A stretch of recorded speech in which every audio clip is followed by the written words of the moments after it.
Baik, Assalamualaikum warahmatullahi wabarakatuh dan selamat siang. Izin pejabat, izin pembina, dosen, dan senior usahakan, izin memperkenalkan diri karena tingkat 3, Romiana Siregar, STB 5041, Prodi Teknik Pemasyarakatan B. Izin, di sini saya akan menjelaskan dan menerangkan SPSS dari pelajaran mata kuliah Metopen dan Statistik Kuantitatif. Di sini kami akan mengolah data yang sudah diambil dan dikelola melalui coding.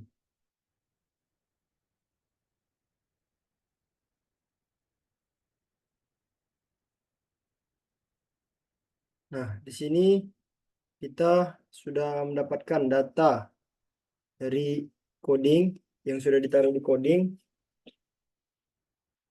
data mentah. Nah, ini datanya. Di sini kita ada membuat coding jenis kelamin. Untuk nomor satunya ada laki-laki, dan yang kedua ada perempuan. Ada usia. Yang pertama ada rentang umur dari 18 sampai 22 tahun. Yang kedua ada 23 sampai 27 tahun. Yang ketiga ada 28 sampai 32 tahun. Yang keempat ada 33 sampai 37 tahun. Yang kelima ada 38 sampai 42 tahun. Yang keenam ada 43 sampai 47 tahun. Lalu ada yang ketujuh 48 sampai 52 tahun. Yang ke-8 ada 53 sampai 57 tahun. Yang ke-9 ada 58 sampai 62 tahun. Nah, di sini ada ponis, yaitu yang pertama ada 48 sampai 54 tahun. Yang kedua ada 55 sampai 61. Yang ketiga ada 62 sampai 68. Yang keempat ada 69 sampai 75 tahun. Yang kelima ada 76 sampai 82. Yang keenam ada 83 sampai 89. Yang ketujuh ada 90 sampai 96 tahun. Yang ke-8 ada 97 sampai 103. Yang ke-9 ada 104 sampai 110. Lalu ada pendidikan. Yang nomor satu ada tidak tamat SD. Yang kedua SD. Yang ketiga SMP. Yang keempat SMA. Yang kelima sarjana. Lalu di sini kita ada buat coding juga kasus, yaitu ada yang pertama ada korupsi, yang kedua pencurian, yang ketiga narkoba, yang keempat pembunuhan, yang kelima perlindungan anak, dan yang keenam dan lain-lain. Lalu ada pembinaan. Di pembinaan kita ada yang pertama ada menjahit, yang kedua PKBM, yang ketiga peternakan, yang keempat pertanian, yang kelima seni, yang keenam laundry, yang ketujuh pramuka, dan yang ke-8 ada kerohanian. Lalu kita masukkan ke data tersebut ke SPSS. Sini saya sudah ada data yang sudah saya kelola. Nah, di sini ini adalah berdasarkan data yang sudah saya kelola tadi. Sini untuk resnya kita hapus terlebih dahulu untuk kita cari. Yang pertama kita buka analyze, lalu deskriptif statistik, lalu frekuensi. Nah, untuk ini semuanya kita pindahkan ke sebelah kanan, lalu pencet statistik. Untuk mean, median, mode, dan sumnya kita checklist, lalu standard deviation, minimum, dan maksimum. Setelah itu kita pencet continue, lalu pencet OK.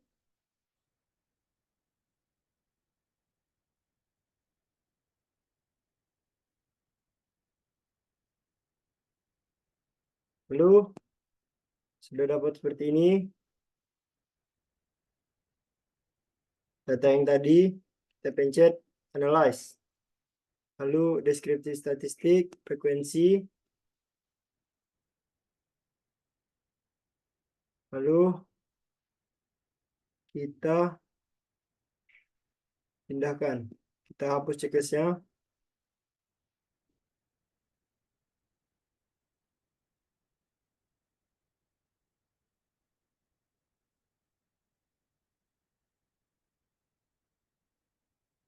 Sudah dapat seperti ini, lalu kita pencet analyze, deskriptif statistik, frekuensi,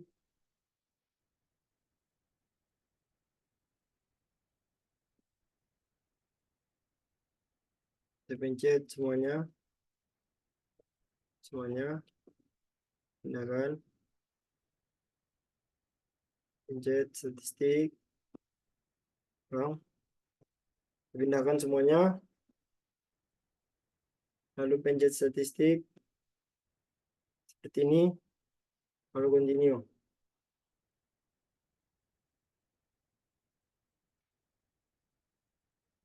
Nah, setelah itu kita dapat seperti ini, lalu kita buat analyze, deskriptif lagi, frekuensi, kita pindahkan semuanya, lalu ini dihapus, ini kita pindahkan X dan Y,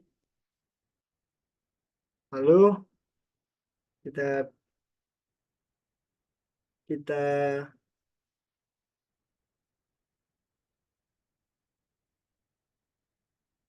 pencet OK. Nah, dapatlah seperti ini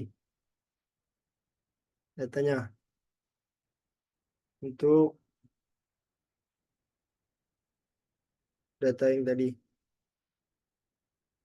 dan ada stick. Nah, lalu kita pencet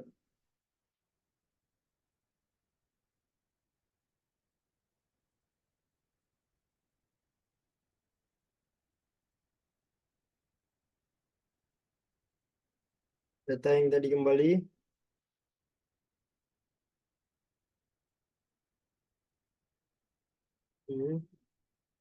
Ini, lalu dapatlah res.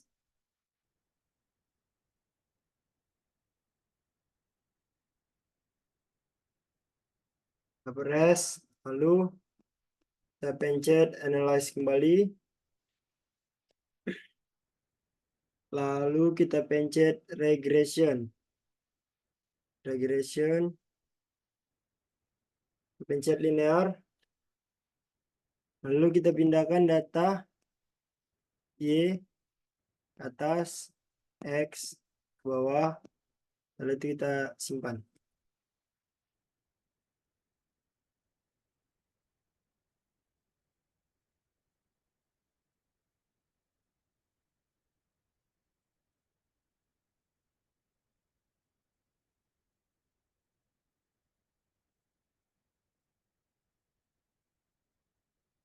Nah, simpan,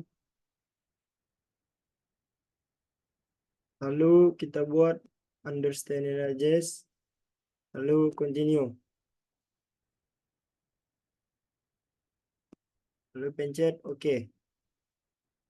Dapatlah seperti ini datanya.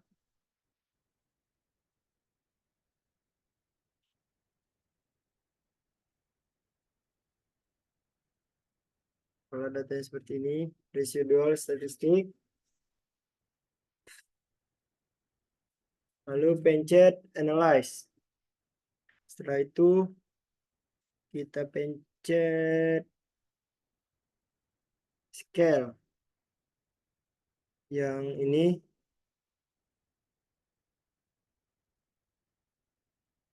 data ini pindah ulang, analyze, kita pencet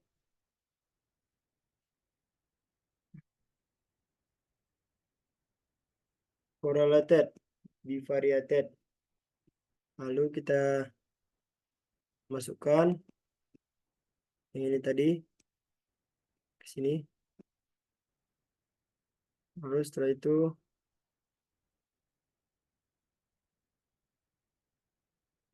itu kita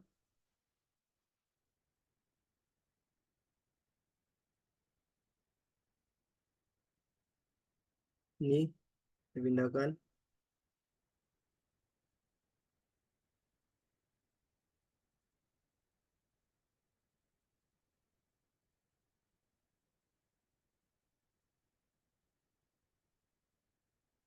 Kita pencet output UAS metode pen yang kedua, yaitu ini semuanya vonis, bulan, tahun, frekuensi, dan nih. Lalu data ini kita pindahkan ke Word. Sini Word saya yang sudah saya simpulkan sebelumnya. Nah, untuk frekuensi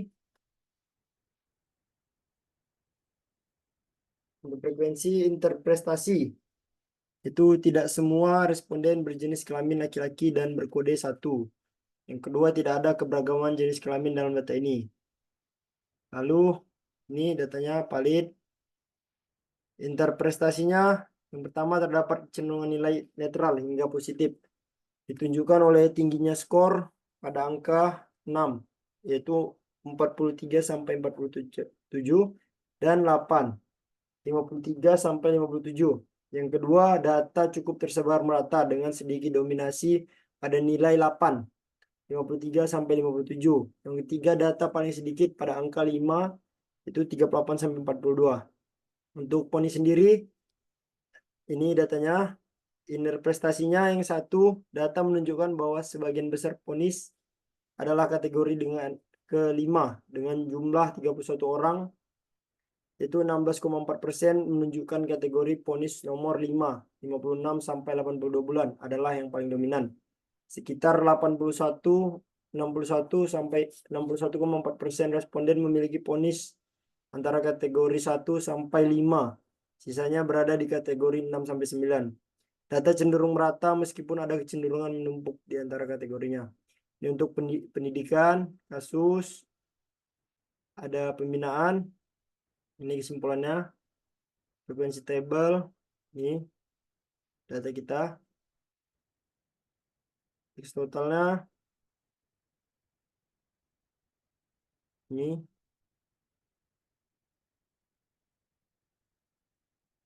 Lalu model sumerinya. Kesimpulannya, residual dari model regresi telah diuji menggunakan Kolmogorov-Smirnov test dengan koreksi Lilliefors dan hasil menunjukkan bahwa data residual distribusi normal. Ini berarti salah satu asumsi utama regresi linear terpenuhi sehingga model dapat dianggap valid dan reliable dalam konteks analitik statistik. Ini kesimpulannya. Untuk ANOVA F 388,561, nilai F yang sangat tinggi menunjukkan model regresi signifikan secara statistik. Nilai signifikan lebih kecil dari 0,05 berarti model regresi secara keseluruhan signifikan, atau dalam kata lain variabel X total berpengaruh nyata terhadap Y total. Ini datanya. Lalu kesimpulan terakhir itu berdasarkan tabel di atas menjelaskan bahwa hasil uji normalitas yang dilakukan peneliti memperoleh nilai signifikan atau SIM telet sebesar 0,057, di mana nilai tersebut sesuai dengan syarat uji normalitas dengan hasil 0,057 lebih besar dari 0,05. Hal ini menunjukkan bahwa data yang dimiliki terdistribusikan secara normal karena mempunyai nilai yang signifikan lebih besar dari 0,05. Dengan hasil tersebut, maka penelitian ini dapat digunakan dalam analisis selanjutnya. Nah, mungkin itu penjelasan singkat dari saya. Apabila ada kesalahan ataupun kekurangan dalam video ini, mohon dimaafkan. Wabillahi taufiq wal hidayah. Assalamualaikum warahmatullahi wabarakatuh. Dan terima kasih.